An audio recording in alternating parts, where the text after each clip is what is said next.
दीजिएगा, लाइव कर दो, लाइव लाइव हो चुका था, मतलब उतना देर से लाइव था जब बता रहे थे। चिल्लाएगा सब कि सर आवाज नहीं आ रहा था। गुड आफ्टरनून क्लास, सब लोग को गुड आफ्टरनून। लाइव हो गया था, हमको पता नहीं था लाइव हो गया, कोई बात नहीं, हम फिगर बना रहे थे आप ही लोग के लिए। चलिए, इससे पहले वाले क्लास में कुछ आप लोग को बताए थे, हाँ याद होगा, नहीं याद है तो हम बता देते हैं, याद नहीं रहेगा तब समझ जाओ, याद करके नहीं आओगे तो फिर आई हेट यू बोल देंगे हम।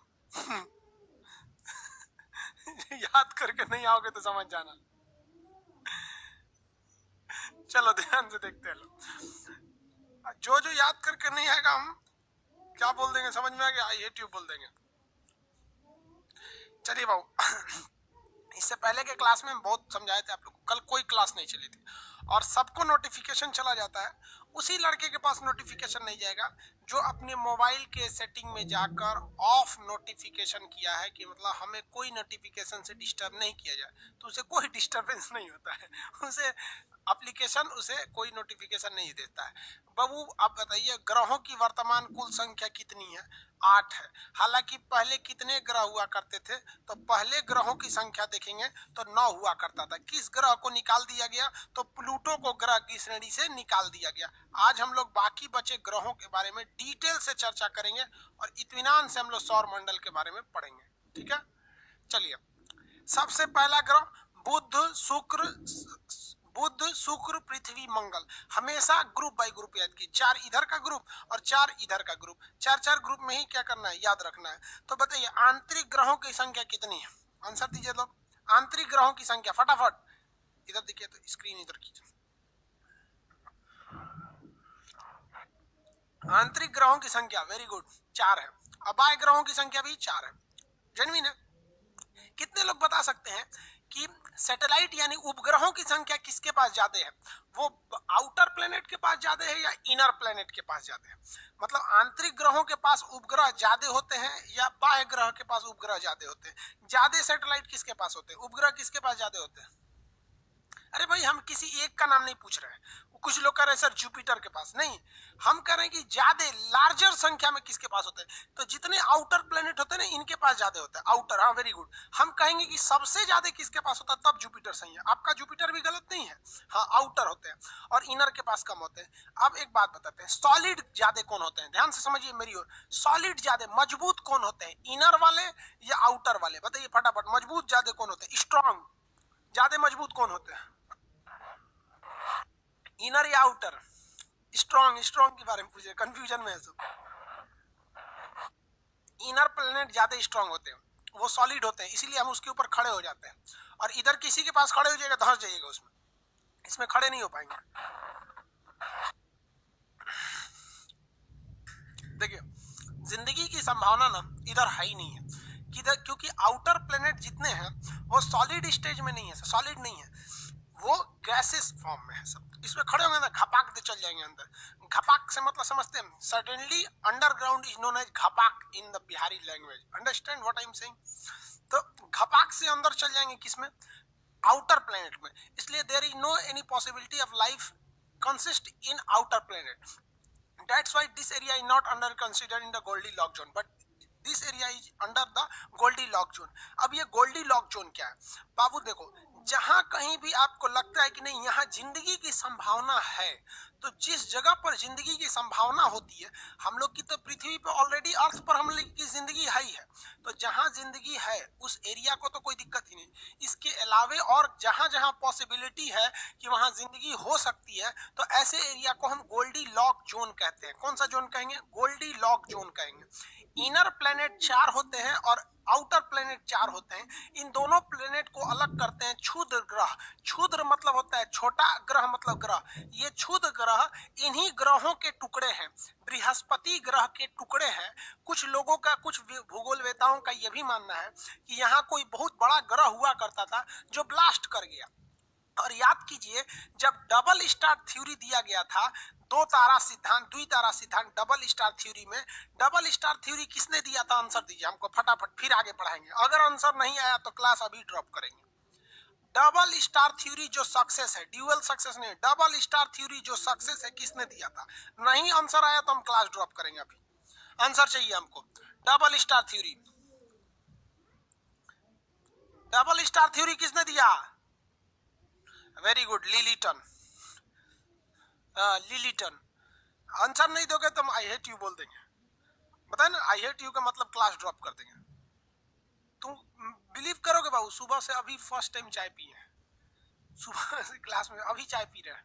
बिग बैंग थ्योरी से एक सूरज बना था, एक यहाँ दूसरा तारा था, एक क्या था, दूसरा तारा था, और एक क्या किया था, ब्लास्ट किया था। तो भूगोलवेताओं का ये भी मानना है कि जो ब्लास्ट किया था, शायद ये उसी ब्लास्ट किए हुए वाले का क्या है, सब हिस्सा है सब, लिलिटन ने बोला था। तो दोनों के बीच में एक बाउंड्री का काम कौन करता है? ये क्षुद्र ग्रह, इसको इंग्लिश में कहते हैं एस्टेरॉइड। अब जब कोई भी चीज बहुत ज्यादा पाया जाता है ना, तो उसे कहा जाता है बेल्ट, कहा जाता है बेल्ट। जैसे कहा जाता है ना कि ये एरिया तो पूरा यादव बेल्ट है, मतलब इस गांव में यादव लोग जो ज्यादा है, लोग यादव बेल्ट है। ये कौन बेल्ट है? तो भैया ये ब्राह्मण बेल्ट है, ये मुस्लिम बेल्ट एरिया है। ये इंडस्ट्रियल बेल्ट है, यहाँ कारखाने जाते हैं।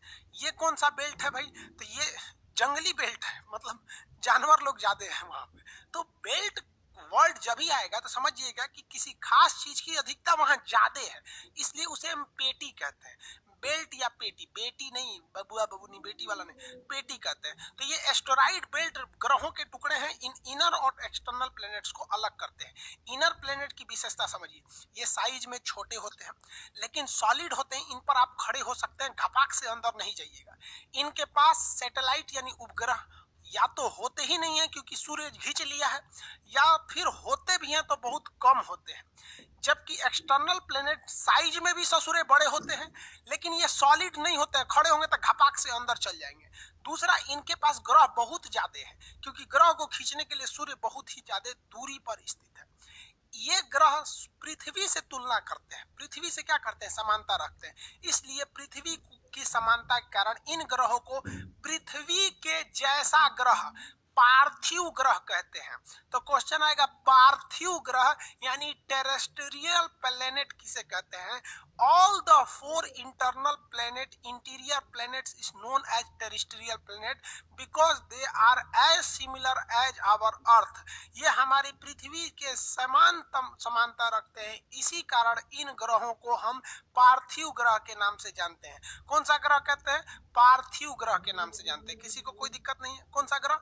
पार्थिव ग्रह के नाम से जाना जाता है। आगे बढ़ जाए, इन ग्रहों की तुलना अगर देखेंगे तो ये ग्रह ज्यादातर जुपिटर से समानता रखते हैं, जुपिटर के समान दिखते हैं इस तरह। इसलिए आउटर प्लैनेट्स को हम जोवियन प्लैनेट्स के नाम से जानते हैं, क्योंकि वो जुपिटर के समान तुलना रखते हैं। बृहस्पति के समानता रखने के कारण इन्हें जोवियन प्लैनेट कहते हैं। तो जोवियन प्लैनेट का दूसरा नाम आउटर प्लैनेट। ये बृहस्पति से तुलना रखते हैं, इनका आकार बड़ा होता है, घपाक से धंस जाएंगे अंदर क्योंकि ये गैसियस फॉर्म में रहते हैं, और भी इनमें उपग्रह बहुत बड़े बड़े होते हैं और इनका उपग्रह की संख्या भी ज्यादा होता है। इनके उपग्रह छोटे होते हैं, ये भी छोटे हैं, उपग्रह कम होते हैं, सॉलिड होते हैं। ये इंटरनल, इंटीरियर और एक्सटर्नल में आप बेसिक डिफरेंस समझे, यहाँ तक तो समझे ना। पृथ्वी से सूर्य से दूरी के हिसाब से आपको अगर ग्रह बोल दिया जाएगा तो बताइए था, बुध शुक्र पृथ्वी मंगल, बुध शुक्र पृथ्वी मंगल, बृहस्पति शनि अरुण वरुण, बृहस्पति शनि अरुण वरुण, याद रहेगा ना। बफरिंग क्यों कर रहा है जी? बफरिंग कर रहा है, बफरिंग कर रहा है। हाँ, हो गया। देखिए देखिए वो बफरिंग नहीं कर रहा, बफरिंग नहीं करना चाहिए, ठीक है, थोड़ा सा बफरिंग था। चलिए देखिए ध्यान से, लाइन से याद रखिए। कहेगा कि पृथ्वी से दूरी के अनुसार, सूर्य से दूरी के हिसाब से ग्रहों का क्रम बताइए। आप बताइए sequence of planet according to the distance from sun. तो कौन सा होगा? पहले बुध शुक्र पृथ्वी मंगल, मेरे साथ बोलते चलिए, 4 पहले इसको कंसर्ट के, बुध शुक्र पृथ्वी मंगल, बुध शुक्र पृथ्वी मंगल, बुध शुक्र पृथ्वी मंगल। समझ में आ गया कि नहीं? बुध शुक्र पृथ्वी और मंगल। और इधर में देखेंगे तो बृहस्पति शनि अरुण वरुण, बृहस्पति शनि अरुण वरुण, बृहस्पति शनि अरुण वरुण, बृहस्पति शनि अरुण वरुण। इंग्लिश में Jupiter Saturn Neptune Pluto, Uranus Neptune, Jupiter Saturn Uranus Neptune, Jupiter Saturn Uranus Neptune. English में यहाँ देखेंगे सबसे Mars Venus Earth, sorry mercury Venus Earth Mars, Jupiter Saturn Uranus Neptune. समझ में आ गया कि नहीं आ गया? ये तो हो गया भाई साहब सूरज से दूरी के हिसाब से, लेकिन पृथ्वी से कहेगा दूरी के हिसाब से तो गड़बड़ा जाएंगे आप। कहां पर? देखिए कहां पर, ये तो पृथ्वी से भी इसी सीक्वेंस में रहेंगे, लेकिन आप गड़बड़ कहां कीजिएगा? आप गड़बड़ करेंगे कि पृथ्वी का करीब में शुक्र है या मंगल है, शुक्र है या मंगल है, पृथ्वी से करीब में ज्यादा कौन है। अगर ये पता चल जाए तो कंफर्म पता है कि अगर ये पहले है तो उसके बाद ये आएगा, उसके बाद नहीं आएगा। तो पृथ्वी के करीब में है शुक्र, पृथ्वी के करीब में है शुक्र। तो कैसे याद रखेंगे? अगर हमें पृथ्वी से करेगा कि हमारी पृथ्वी से दूरी के हिसाब से क्रम बताइए, तो कैसे? शुक्र मंगल, काम खत्म। इसके बाद तो सीक्वेंस बिछा देंगे, शुक्र मंगल बुध, शुक्र मंगल बुध, शुक्र मंगल बुध, ऐसे याद रखेंगे, शुक्र मंगल बुध। बृहस्पति शनि अरुण वरुण, उधर वाला तो वैसे ही सजाइए, बृहस्पति शनि अरुण वरुण। समझ गए कि नहीं? शुक्र मंगल बुध, बृहस्पति शनि अरुण वरुण, याद हो जाएगा, बृहस्पति शनि अरुण वरुण। यही सीक्वेंस यदि आपको याद है तो इसका उल्टा कर देंगे ना तो ग्रहों की साइज आ जाती है। हम आपसे ये तो समझ में आ गया ना? पृथ्वी से ग्रहों से, पृथ्वी से अगर हम दूरी देखिएगा तो उसका सीक्वेंस क्या? शुक्र मंगल बुध, बृहस्पति शनि अरुण वरुण। यही सीक्वेंस को अगर आप इधर से शुरू कर देते हैं ना तो ग्रहों की साइज हो जाती है। सबसे बड़ा ग्रह बृहस्पति, तो देखिए बृहस्पति शनि अरुण वरुण बड़ा हो गया, ये तो लाइन से बड़े हैं सब, बृहस्पति शनि अरुण वरुण लाइन से दूरी पर भी है, बृहस्पति शनि अरुण वरुण बड़ा हो गया। फिर यहाँ पर पृथ्वी शुक्र मंगल बुध, पृथ्वी शुक्र मंगल बुध हो गया, पृथ्वी शुक्र मंगल बुध, ये बड़ो ग्रहों के बड़े होने का साइज। तो बड़े ग्रहों का साइज क्या होगा? पहले इसको बोल दीजिए फिर इधर से बोल दीजिए। साइज में ग्रहों का क्रम बृहस्पति शनि अरुण वरुण, पृथ्वी शुक्र मंगल बुध। पृथ्वी से दूरी के हिसाब से शुक्र मंगल बुध बृहस्पति शनि अरुण वरुण। सूरज से दूरी के हिसाब से बुध शुक्र पृथ्वी मंगल बृहस्पति शनि अरुण वरुण हो गया। दूरी के हिसाब से, आकार के हिसाब से ये सारे चीजें हो गए सब।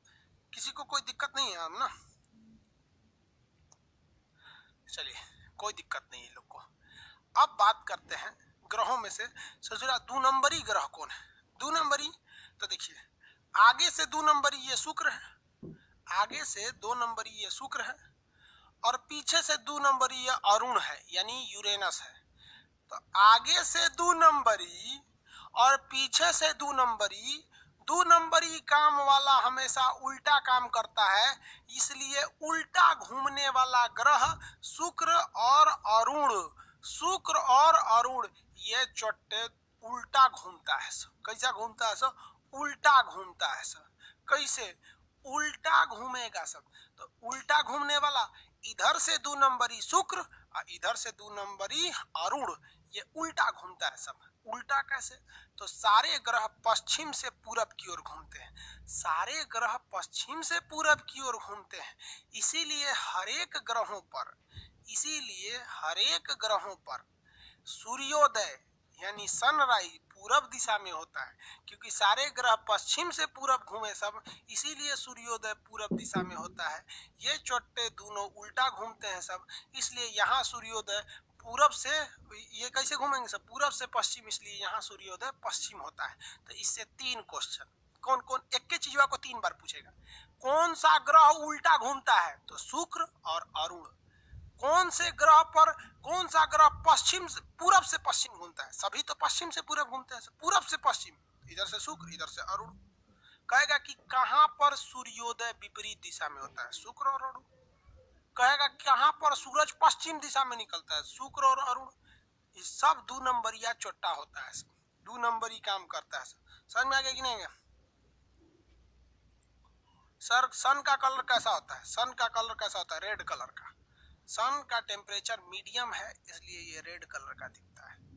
बताए थे अगर व्हाइट दिखेगा तो बहुत ज्यादा टेम्परेचर हो जाएगा। हो गया? अरे नहीं हुआ जी, सब चलिए देखिए, इतना तो समझ में आ रहा है। कौन से ऐसे 2 ग्रह हैं जिनका अपना उपग्रह नहीं है? कौन से ऐसे 2 ग्रह हैं जिनका अपना उपग्रह नहीं है? फटाफट आंसर। कौन से ऐसे 2 ग्रह हैं जिनका अपना उपग्रह नहीं है? आंसर।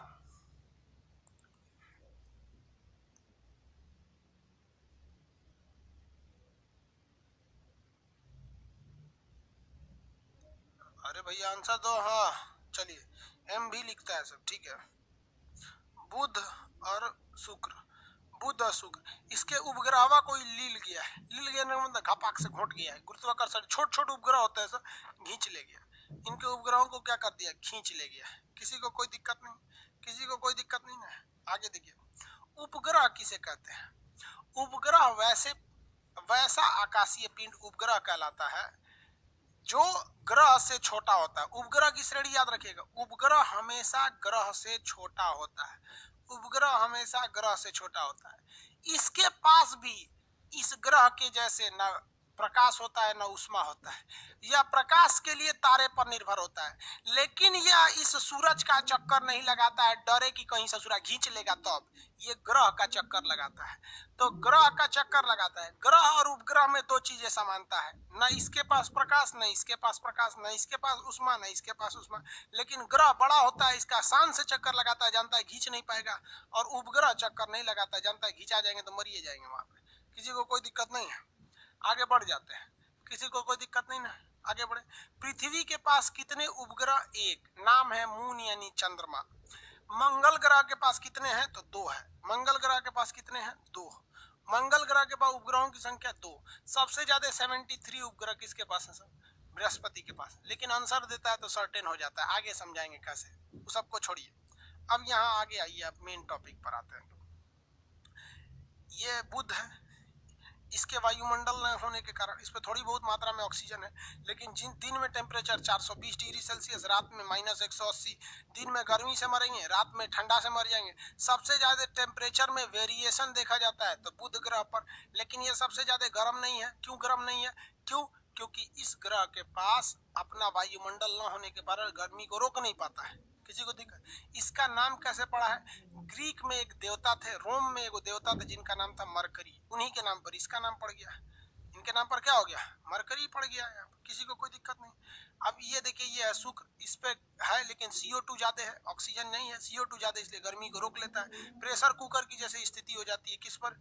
शुक्र ग्रह पर, जिससे इसे वैलेट प्लेनेट कहा जाता है। वैलेट प्लेनेट मतलब बहुत ज्यादा प्रेशर वाला ग्रह कहते हैं इसे भोर का तारा, सांझ का तारा। देखिए, भोर का तारा और सांझ का तारा का मतलब क्या होता है? भोर के वक्त में और शाम के वक्त में जब रोशनी कम हो जाती है तो शुक्र और ये बुध, ये दोनों पृथ्वी से देखिएगा तो हल्का हल्का चमकीले दिखते हैं, क्योंकि सूर्य का प्रकाश इन पर आ रहा होता है और इनका ये एरिया थोड़ा थोड़ा चमकता है, इसलिए तारे की तरह दिखते हैं। तो जब आप BPSC या UPSC का मेंस लिखिएगा तो उसमें लिखिएगा कि बुध और शुक्र पृथ्वी के उस ओर है जिस ओर सूरज है, इसलिए सूरज से रोशनी यहाँ तो आता ही है, लेकिन जो रोशनी बुध पर पड़ता है और जो रोशनी शुक्र पर पड़ता है वो हल्का तिरछा चमकीला भाग पृथ्वी से भी देखने वालों को नजर आने लगता है। इसलिए बुध और शुक्र दोनों को हम भोर का तारा और सांझ का तारा कहते हैं, क्योंकि भोर और सांझ के वक्त में यानी मॉर्निंग एंड इवनिंग में रोशनी कम हो जाती है और इनका चमकीला भाग सूरज के उपस्थिति में दिखने लगता है। लेकिन जब दोपहर हो जाता है तो सूर्य ही इतना तेज चमकता है कि ये लोग को समझ में नहीं आता है। तो आप SSC, रेलवे, खलासी, चपरासी, ग्रुप D, सफाई कर्मी, गैंगमैन का एग्जाम देते हैं तो उसके लिए एनफ है कि आप कह सकते हैं भोर का तारा, सांझ का तारा शुक्र है। लेकिन जब मेंस लिखिएगा तो दोनों लिखिएगा और उसमें आपको बताना पड़ेगा कि ये कुछ ज्यादा दूरी पर है, इसलिए ये भी तो चमकता है लेकिन बहुत कम चमकता है और ये ज्यादा चमकीला दिखने लगता है। दो वजह है कि ये पृथ्वी से सबसे करीब वाला भी है, दूसरा इसका टेम्परेचर भी ज्यादा है, इसलिए इसी को हम ज्यादातर ये कहते हैं कि ये भोर या सांझ का तारा है। बाकी पृथ्वी का सहोदर, जुड़वा, बहिन, नाती, मोता, ये सब बता दिए। सब किसका नाम है? शुक्र का नाम है। शुक्र ग्रह जो होता है ये वीनस के नाम पर है। वीनस वहाँ सुंदरता के देवता थे। ग्रीक में वीनस भगवान जिस पर खुश हो गए वो बहुत सुंदर हो जाता है। किसी को कोई दिक्कत नहीं, सुंदरता के देवता का नाम था। आगे बढ़ जाते हैं यहाँ पर। पृथ्वी से किसी को कोई दिक्कत नहीं, यहाँ तक समझे। पृथ्वी के बारे में अलग से पढ़ाएंगे। पृथ्वी के बारे में 3 चीज पढ़ाएंगे, जियोलॉजी, टोपोग्राफी और ज्योग्राफी। पूरा पृथ्वी पढ़ेंगे, इसलिए पृथ्वी को छोड़ देते हैं। पृथ्वी का एक उपग्रह है, क्या नाम है इनका? चंद्रमा। पृथ्वी के उपग्रह का नाम क्या है? चंद्रमा। पृथ्वी के बारे में भी बता देंगे, थोड़ा बहुत बताएंगे, क्योंकि इसमें पृथ्वी के बारे में ज्यादा क्या बताएंगे। ये मंगल ग्रह। मंगल ग्रह का नाम क्या है? लाल ग्रह है। मंगल ग्रह कैसा ग्रह है? लाल ग्रह है, क्योंकि इसमें आयरन ऑक्साइड की मात्रा ज्यादा है। मंगल ग्रह कैसा है? लाल। लाल क्यों है? क्योंकि इसमें आयरन ऑक्साइड की मात्रा ज्यादा है। इस पे 2 ग्रह है सब, फोबोस और डीमोस। इसके कितने उपग्रह हैं? 2। मंगल ग्रह के उपग्रह की संख्या कितनी है? 2। फोबोस और डीमोस। फोबोस और डीमोस इसके 2 उपग्रह हैं सब। एक का नाम है फोबोस, एक का नाम है डीमोस। डीमोस सबसे छोटा है। डीमोस सबसे छोटा है। पूरे सौर मंडल में सबसे छोटा उपग्रह, देखिए इन दोनों के पास तो उपग्रह नहीं है, बाकियों के पास तो है। सबसे छोटा उपग्रह है डीमोस। तो जब आपसे सबसे छोटा उपग्रह पूछ सकता है तो किसी एग्जाम में यह भी पूछ सकता है कि सबसे बड़े साइज का उपग्रह किसके पास है। तो सबसे बड़े साइज का जो उपग्रह है वो उपग्रह बृहस्पति के पास है, गनीमेड। गनीमेड दुनिया का सबसे बड़ा ग्रह भी बृहस्पति, और बृहस्पति का एक उपग्रह गैनीमेड है, उस ससुरा उपग्रह में भी सबसे बड़ा। तो सब बड़का एकरे पास है। सब समझ में आ गया कि नहीं आ गया? किसी को कोई दिक्कत? दुनिया का सबसे छोटा उपग्रह कौन सा है? तो डीमोस। सबसे छोटा उपग्रह डीमोस, सबसे बड़ा उपग्रह गैनीमेड। गैनीमेड किसके पास है? बृहस्पति के पास है। गैनीमेड किसके पास है? बृहस्पति के पास है। किसी को दिक्कत तो नहीं है? आगे बढ़ जा, किसी को कोई दिक्कत नहीं है। इसके बाद हम चलेंगे ये क्षुद्र ग्रह को छोड़कर आगे। ये क्षुद्र ग्रह क्या है? ये ग्रहों के टुकड़े हैं, बड़े बड़े चट्टानी टुकड़े हैं। इनका साइज जो है समझिए कि एक और राज्य के बराबर है। कोई बिहार बराबर है, कोई यूपी बराबर है, कोई भारत के बराबर है। इतना बड़का बड़का है, गिर गया सब कहीं ना तो लद्दाख मरिए जाएंगे लोग वहां पर। समझ आ रहा है कि नहीं आ रहा है? लेकिन ये खिंचाव के कारण गिरते नहीं है।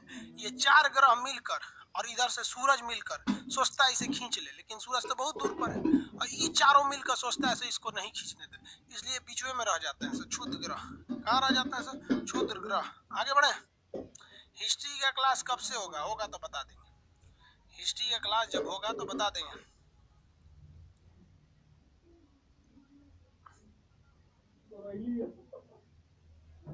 बुध का कलर कैसा है बाबू? ध्यान से समझिए, 2 चीजें हम आपको अलग से पढ़ाएंगे। किस ग्रह का कलर कैसा है ये अलग बताएंगे, और किस ग्रह पर कौन सा सैटेलाइट छोड़ा गया था ये अलग से बताएंगे, वरना कंफ्यूजन हो जाएंगे। जो कंसेप्ट का चीज है वही इसमें बताएंगे। कलर में तो कंसेप्ट नहीं है ना, तो अलग से उसे बताएंगे हम यहाँ पे। ये चारों ग्रह तो कंप्लीट हो गए सब, इसमें किसी को कोई दो राय नहीं है। अब इधर हम लोग देखते हैं, किसके पास देखते हैं? बृहस्पति साहब के पास। किसके पास? बृहस्पति में। आगे इसमें किसी को दिक्कत है तो क्वेश्चन करेंगे लोग। आंतरिक ग्रह में, आंतरिक ग्रह में बताइए। आंतरिक में अभी बाह में मत जाइए। अरे बायोलॉजी का बैच बकलोल कहीं के, यहाँ बायोलॉजी का बैच बोलता है। बैच आएगा तो बता देंगे। सबसे छोटा उपग्रह डीमोस है, तो हम भी तो वही बोल रहे हैं।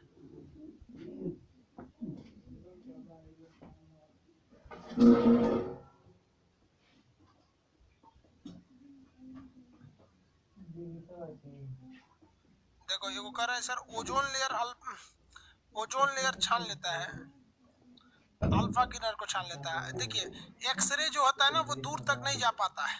देखिए इसके रेडिएटिव जोन से एक्सरे निकलता है, एक्सरे यहीं तक खत्म हो जाता है, एक्सरे दूर तक नहीं जाता है। तो फोटोन जो है दूर तक जा सकता है, और यूवी रेज भी दूर तक जा सकता है। गामा रेज और एक्सरे ज्यादा दूर तक नहीं जा पाते, इसीलिए एक्सरे जब मशीन होती है तो वो आपको करीब ले आके एक्सरे मशीन करता है।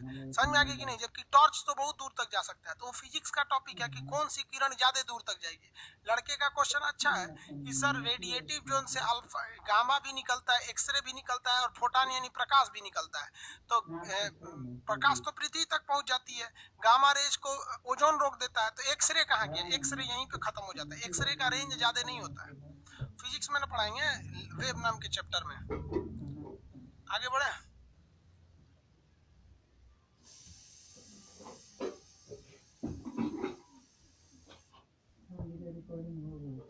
समझ में नहीं आया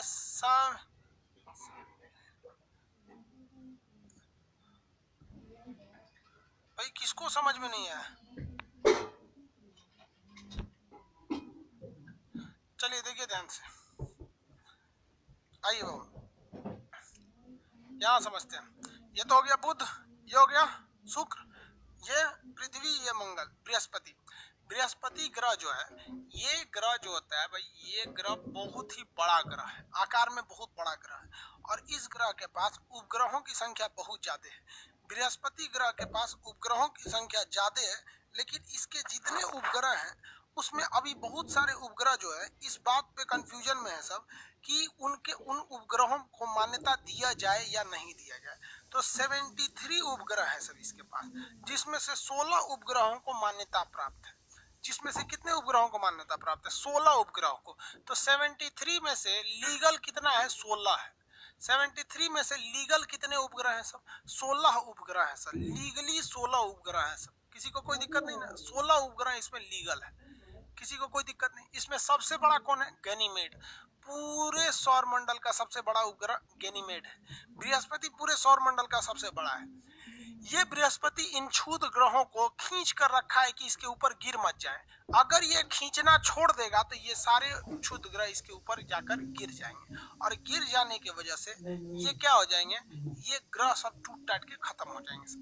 इस वजह से इसे खींचने वाला ग्रह कहते हैं। खींचने का काम एक मशीन करता है जिसका नाम होता है वैक्यूम क्लीनर। वैक्यूम क्लीनर वो खींच लेता है किसी चीज को। 3 इडियट मूवी में देखिएगा, वो जो प्रोफेसर रहता है, वायरस यानी डीन जो रहता है, तो उसका बेटी का डिलीवरी नहीं हो पाता है, तो वैक्यूम क्लीनर से उसे बच्चे को खींच लेता है। समझ में आ गया कि नहीं आ गया? वैक्यूम क्लीनर से। वैसे ही ये वैक्यूम क्लीनर का काम करता है। बिहार दरोगा में क्वेश्चन, बीपीएससी या दरोगा में पूछा था कि किस ग्रह को वैक्यूम क्लीनर ग्रह कहते हैं, यानी खींच लेने वाला ग्रह कहते हैं? तो बृहस्पति, क्योंकि इसमें ये खींच खाच लेता है। आगे देखते हैं, बृहस्पति के पास कितने उपग्रह? 73 है, लेकिन मान्यता कितने को प्राप्त है? 16 को। तो अभी 16 पे ही कंफर्म हो पाया है बृहस्पति का, बृहस्पति पर। इसके बाद आते हैं शनि। पीडीएफ का प्रॉब्लम ठीक कर देंगे, ठीक है। बृहस्पति के बाद कौन आएंगे बहू? शनि आएंगे। शनि के पास भी बहू ग्रह बहुत ज्यादा है सर। शनि के पास 62 है, 21 को मान्यता प्राप्त है। शनि के पास ग्रहों की संख्या 62 है। मान्यता कितने के प्राप्त है? 21 को। 62 में से कितना मान्यता प्राप्त है? 21। अब एक बात बताइए, पहले पूरा बतिया समझो ना बाबू। तू लोग अपना अपना कमेंट करेगा ना तो क्लास वो नहीं हो पाएगा। यहाँ पे देख लो कैसा कमेंट कर रहा है सब, पता नहीं कौन चीज। ऑफ कर दो comment, comment chat off, chat off. दिमाग गड़बड़ हो जाता है ये लोग का चैट पढ़ते पढ़ते। चैट ऑफ, शांति से पढ़ाएंगे। देखिए इसीलिए ना रिकॉर्डेड मन करता है दे दे। चैट बंद तो रिकॉर्डेड है या लाइव है कोई मतलब ही नहीं बनेगा। हाँ? लाइव के आने का मतलब नहीं, इसे पढ़ेगा नहीं। जब तक चैट लिख रहा था तब तक तो उसका ध्यान नहीं था पढ़ाई पे। चलिए ध्यान दीजिए यहाँ पर, बृहस्पति एक एक करके धीरे धीरे सब समझाएंगे। ये कितने जल्दी में घूम जाता है, सूरज का चक्कर कितने में लगाता है, एक ही बार में सब समझ जाएगा क्या? यहाँ देखिए, इसके पास 73 उपग्रह है, लेकिन काम के कितने हैं? 16, क्योंकि 16 को ही अभी ऑफिशियली अप्रूव किया गया है, बाकी अभी अप्रूव नहीं है सब। इसके पास 62 उपग्रह है सर। हालांकि अखबार में देखिएगा तो कभी कह देगा उसके पास 89 है, ये है, लेकिन कंफर्म नहीं होता है। अखबार में क्या होता है, कुछ भी छाप दिया जाता है, वो उसकी सत्यता है या नहीं है अखबार वाले इसके माने नहीं रखते हैं। इसके पास 62 उपग्रह में से 21 मान्यता प्राप्त है। तो लीगली तो शनि के पास ज्यादा है ना।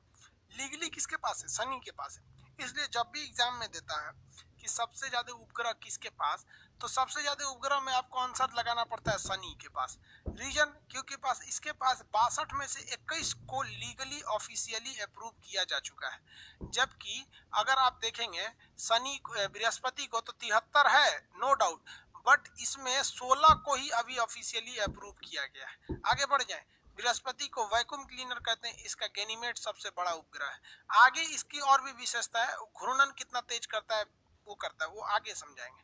अभी उसको इसमें नहीं बताएंगे। शनि एक ऐसा ग्रह है जिसके चारों ओर इसी शनि ग्रह के टुकड़े या दूसरे धूल कण आपस में ऐसे घूमते रहते हैं, जिस वजह से उसके अगल बगल में एक रिंग के समान छल्ला बन जाता है। तो इसे छल्ला यानी रिंग वाला ग्रह कहते हैं। छल्ला यानी रिंग वाला ग्रह कहते हैं। इस छल्लों की जो संख्या होती है वो 7 है। अल्फा बीटा गामा इस तरह से ABCD करके हैं, सब ABCDEFG करके हैं इनके छल्लों की संख्या। जो इनके छल्ले जो होते हैं इसके चारों ओर घूमते रहते हैं। समझ में आया कि नहीं आ गया? किसी को कोई दिक्कत है? आगे बढ़े। इसके पास क्या घूमते रहते हैं? छल्ले घूमते रहते हैं। ये रिंग के समान टुकड़े हैं। ये रिंग के समान इसके अगल बगल क्या है? धूल कण घूम रहा है, जिसे ABCD कहते हैं, ए से लेके जी तक। कितने छल्ले घूमते हैं? 7 छल्ले घूमते हैं। 7 छल्ले घूमते हैं। इसके पास 21 मान्यता प्राप्त उपग्रह हैं, जबकि 62 ऐसे उपग्रह जिन्हें मान्यता नहीं है। अब आप कहेंगे सर मान्यता क्यों नहीं है? तो भैया इसी छल्लवा में ग्रह घूम रहा है, इसी में धूल धक्कड़ घूम रहे हैं, तो कोई बड़का ईटा पत्थर है तो कुछ लोगों ने कह दिया कि भैया ये भी क्या है, मतलब उपग्रह है, लेकिन उसे मान्यता तो प्राप्त है नहीं वहां पर। तो इसमें सबसे फेमस जो है वो टाइटन है। सबसे फेमस कौन है? टाइटन है। 21 उपग्रह में से सबसे फेमस उपग्रह कौन है? टाइटन है। कौन सा है? टाइटन है।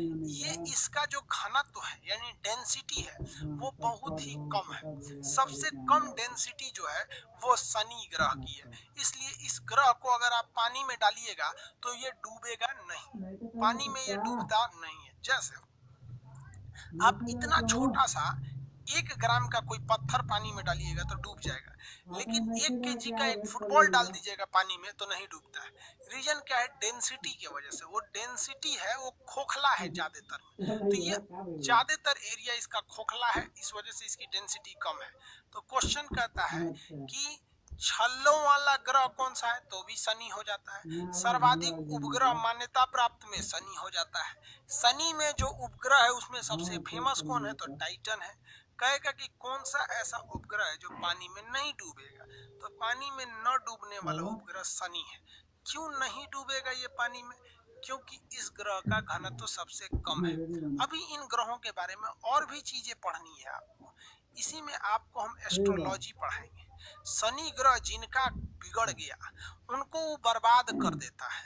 एस्ट्रोलॉजी बोले हैं ना पढ़ाने के लिए, भविष्य वाला, तो हम वही पढ़ाएंगे जो आपके लिए थोड़ा बहुत सही है। पूरा हम एस्ट्रोनॉमी तो पढ़ाएंगे नहीं, क्योंकि ज्योतिष उतिष हटाइए, उसमें जितना जरूरी है हम आपको बता देंगे ताकि ज्योतिष के पास ना जाना पड़े। सिंपली समझिए शनि ग्रह को 2 चीजें पसंद है। शनि ग्रह को 2 चीजें पसंद है। बताएं कि नहीं बताएं? चैट तो बंद कर दिए। हाँ बोलेगा सर कि ना बोलेगा सर पता ही नहीं चलेगा। लेकिन कभी कभी बड़ा अफसोस लगता है, 2 चाट होने से जो गंध मचीले रहता है इसमें बेचारों के चक्कर में सबका चला जाता है। देखो भाई बता देते हैं, शनि के बारे में बता देते हैं, फिर इसके बारे में अलग से बताएंगे, लेकिन शनि जरूरी है क्योंकि ये बिगड़ गया ना तो सबको बर्बाद कर देता है। शनि को 2 चीजें पसंद है। मजदूर, जो मेहनत से मजदूरी करता है, ईंटा ढोने वाला, रिक्शा चलाने, मतलब अपने शरीर से मेहनत करने वाला मजदूर, और काले रंग की वस्तु, ये शनि को पसंद है। इसलिए अगर आप मजदूरों को सताएंगे तो शनि गुस्सा जाएगा कि मेरे फेवरेट जिससे हमने दिल लगाया तुमने उसे सताया, चौपट कर देंगे। इसलिए कभी भी मजदूर को खुश रखिए। अगर आप चाहते हैं कि आपके घर में परोपकार हो, अच्छा हो, तो आपके घर में जो मजदूर आ रहा है ना, अगर उसको जाने का टाइम 5 बजे है तो आप उसे पूरा पैसा दीजिए और आधा घंटा पहले ही भेज दीजिए, चल जा आज कल आना फिर यहाँ पे। मजदूर खुश, शनि ग्रह खुश, मजदूर का प्रतिनिधि है। कुछ लोग कहते हैं नीलम अंगूठी पहनो शनि खुश रहेगा। ना रे बउआ, शनि ग्रह को नीलम इसलिए कहा जाता है पहनने के लिए कि नीलम अंगूठी वही बेचेंगे पंडित जी, जो ज्योतिष वाले जो देख रहे हैं, तो कुछ इनको भी तो इनकम चाहिए। जबकि मेन चीज शनि का क्या होता है? मजदूर होते हैं। दूसरा काले रंग का चीज, इसीलिए कहा जाता है कि शनि ग्रह के लिए शनिवार का दिन है। शनिवार के दिन हमारा बाल काले रंग का होता है, दाढ़ी काले रंग की होती है। इसलिए शनिवार के दिन इस काले रंग की चीज को मत कटवाइए, क्योंकि उस दिन शनि देवता देख रहे होते हैं और उनका फेवरेट कलर जो काट के गिराएगा उनको वो काट देंगे। इसलिए बुढ़ौती में जिनका बाल सफेद हो गया है वो शनिवार के दिन बाल कटवा सकते हैं। समझ में आया कि ना गया? ये सब शनि ग्रह का है वहां पे, समझ आ रहा है? सब फिर अब चैट बंद है। आप लोग को ये ज्योतिष पसंद है कि नहीं हमको क्या पता चल रहा है, चैट बंद कर दिए। कल बता, ये पूरा ये वाला ग्रह खत्म हो जाएगा ना तब बताएंगे। कि मम्मी को कैसे खुश रख सकते हैं, पत्नी को कैसे खुश रखते हैं, घर वाली को, बाहर वाली को, दोस्त को, बिजनेस को कैसे बढ़ाना है, टीचर के लिए क्या सही है, टीचर के लिए यही जरूरी है। बृहस्पति, जिस जिस टीचर के ऊपर बृहस्पति खुश है ना, जिस टीचर के ऊपर, रातों रात वो पूरे इंडिया में फेमस हो जाता है, ये बृहस्पति। और बृहस्पति को खुश करने के कई तरीके होते हैं। बृहस्पति कैसे खुश रह सकते हैं, शनि को खुश करने का अलग तरीके हैं, लड़की उड़की पटाना है तो फिर शुक्र के लिए है, शुक्र का भी अलग अलग तरीका है, छोड़िए वो सब बात। ये सब अपने पैर पे कुल्हाड़ी मारता है, हम सब चीज जानते हैं, हम ऐसा नहीं कि केवल पढ़ाई जानते हैं, सब चीज जानते हैं, लेकिन आप कितना लेना चाहते हैं ये डिपेंड करता है। अब आते हैं किस पे, अरुण पे। अरुण को इंग्लिश में क्या कहते हैं, यूरेनस कहते हैं। अरुण, अरुण ग्रह जो है ना लेटा हुआ है, एकदम झुका हुआ है, बहुत ज्यादा वो क्या हुआ है, झुक गया है। तो झुके होने की वजह से इसे क्या कहते हैं, लेटा ग्रह। पृथ्वी 23.5 डिग्री है, इसे 80 डिग्री झुक गया है, तो इसे क्या कहेंगे, लेटा ग्रह कहते हैं। लेटा हुआ ग्रह अरुण को, लेटा हुआ ग्रह अरुण को कहते हैं। ये दूसरा नंबर पे ईओ उल्टा घूमता है, इसके चारों ओर मीथेन पाया जाता है, इसलिए यह भी हल्का नीला या हरा कलर का दिखता है, नीला और हरा मिलकर दिखता है। इसकी खोज बहुत ही बाद में हुई थी, इसलिए इसे आधुनिक ग्रह कहते हैं। इसे क्या कहेंगे, आधुनिक ग्रह कहते हैं। इसके चारों ओर भी छल्ले घूमते हैं, लेकिन वो छल्ले शनि से छोटे ग्रह होते हैं, वो शनि से छोटे होते हैं। आधुनिक ग्रह अरुण को, लेटा ग्रह अरुण को, आधुनिक ग्रह अरुण को, मीथेन की अधिकता अरुण पे, मीथेन की अधिकता अरुण पे, इसलिए ये नीला और हरा का मिक्स दिखता है। हमारा शर्ट देख रहे हैं आप, हमारा शर्ट ये ना नीला ही है ना हरा ही है, ये नीला है, हरा है, दोनों का क्या है, मिला हुआ है। तो इसी कलर का दिखता है आपका कौन सा, आपका अरुण ग्रह। कौन सा, अरुण ग्रह। क्वेश्चन आएगा, क्या अरुण ग्रह के पास छल्ले होते हैं, क्वेश्चन बताएंगे, क्या अरुण ग्रह के पास छल्ले होते हैं, एकदम होते हैं, लेकिन वो छल्ले क्या होते हैं, कम होते हैं। उनके पास छल्लों की संख्या क्या होती है, कम होती है, 5 होती है। कितनी होती है, 5 होती है। समझ आ रहा है कि नहीं आ रहा है, छल्लों की संख्या इनके पास 5 होती है। आगे बढ़ जाए बाबू, इनके छल्ले 5 होते हैं सब, जबकि 7 छल्ले किसके पास होते हैं, 7 छल्ले किसके पास होते हैं, 7 छल्ले शनि के पास, 5 छल्ले इनके पास। ट्रिटिनिया इनका सबसे फेमस उपग्रह है। सबसे दूर अभी कौन हो जाएंगे, अभी सबसे दूर हो जाएंगे आपका वरुण, सबसे दूर वरुण, सबसे दूर वरुण, सबसे ठंडा वरुण, सबसे देर में सूर्य का चक्कर लगाएगा वरुण, सबसे दूर में कौन हो जाएंगे, वरुण। अरुण के बाद कौन आ जाएंगे, वरुण, ये सबसे लास्ट में हो जाएंगे सब, अरुण वरुण। याद हो गया, किसी को कोई दिक्कत नहीं है, इतना तो याद है ना, इतना तो कंफर्म हो गया। अब 2-3 चीजें बच गए, इनके ग्रहों के बारे में, कितना झुके हैं, कितना घनत्व है, कितना जल्दी खुद का चक्कर लगाते हैं, और सूरज का चक्कर कितने देर में लगाते हैं, यानी रिवोल्यूशन और रोटेशन। और चंद्रमा के बारे में, चंद्रमा आपको देखते हैं कभी काला दिखता है, कभी छुप के दिखता है, कभी इतना दिखता है, कभी कटा हुआ दिखता है, उन्हें फेजेज ऑफ मून कहते हैं। अमावस हो जाता है, पूर्णिमा हो जाता है, अमावस की रात को चुड़ैल उड़ैल निकलती है सब, अमावस की रात में, सुने ना ये सब चीजें के बारे में। अभी इतना तो कंफर्म हो गया ना, अब इसके इसमें कोई दिक्कत नहीं है। आज के लिए इतना ही, कल बाकी चीजों को बताएंगे। जब ये पूरे ग्रह हो जाएंगे तो आप याद दिलाइएगा, हम आपको ये सब चीजें बता देंगे, थोड़ा सा ज्योतिष उतिष चीज के बारे में। समझ में आया? आज के लिए इतना ही, जय हिंद।